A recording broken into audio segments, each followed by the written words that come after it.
ଥରେ ଗୋଟିଏ ଗ୍ରାମରେ ମନ୍ଦିର ନିର୍ମାଣ ପାଇଁ କାର୍ଯ୍ୟ ଚାଲିଥାଏ। ସେଠାରେ ଅନେକ ଲୋକ କାମ କରୁଥାନ୍ତି। ପଥର କଟା ଚାଲିଥାଏ ଏବଂ ଅନେକ ଲୋକ କାର୍ଯ୍ୟ କରୁଥାନ୍ତି। ସେଇ ବାଟ ଦେଇ ଜଣେ ସନ୍ଥ ଯାଉଥିଲେ।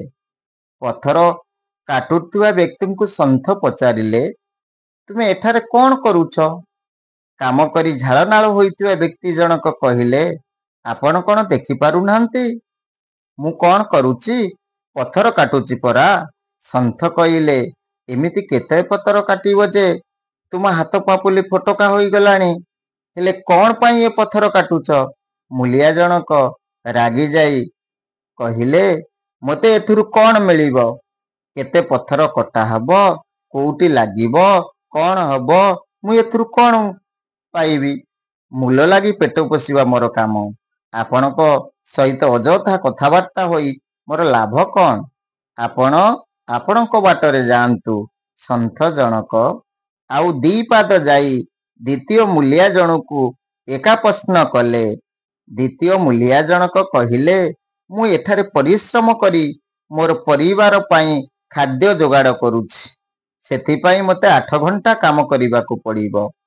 ସନ୍ଥ ପୁଣି କିଛି ବାଟ ଯିବା ପରେ ତୃତୀୟ ମୂଲିଆକୁ ପ୍ରଶ୍ନ ପଚାରିଲେ, ଏଠାରେ କଣ ତିଆରି ହେଉଛି ଯେ ପଥର କାଟୁଛ?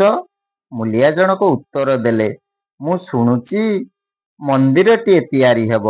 ଆଜ୍ଞା, ମୁଁ ସାବଧାନର ସହିତ ପଥର କାଟୁଛି, କାରଣ ଟିକିଏ ଖରାପ ହେଲେ ମନ୍ଦିର କାମଟା ଖରାପ ହୋଇଯିବ।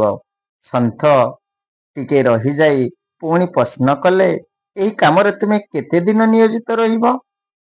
ତୃତୀୟ ମୂଲିଆ ଜଣକ ଟିକେ ହସି କହିଲେ, ମନ୍ଦିର କାର୍ଯ୍ୟ ପୂର୍ଣ୍ଣ ହେବା ଯାଏ ମୁଁ ଏ କାମରେ ଲାଗିଥିବି, କାରଣ ଏହି କାମ ଦ୍ୱାରା ଅସରନ୍ତି ଆନନ୍ଦ ମିଳୁଛି। ମୋର ଛୁଟି ହେଲା ପରେ ଘରେ ରାତିରେ ଶୋଇଲା ବେଳେ ମୁଁ ମନ୍ଦିର କାମ ସ୍ୱପ୍ନରେ ଦେଖୁଛି।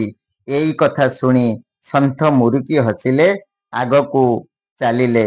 ଏଥିରୁ ଆମେ ଜାଣିଲେ ଯେ ସମାନ କାମ କରୁଥିବା 3 ଜଣ ବ୍ୟକ୍ତିଙ୍କର ଭିନ୍ନ ଭିନ୍ନ ଦୃଷ୍ଟିଭଙ୍ଗୀ ଥିଲା।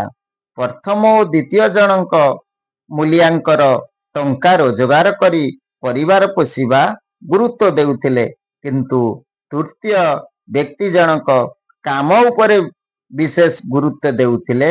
ବାସ୍ତବରେ ତୃତୀୟ ଜଣ ବ୍ୟକ୍ତି ହିଁ ସବୁବେଳେ କାର୍ଯ୍ୟରେ ସଫଳତା ପାଇଥାନ୍ତି।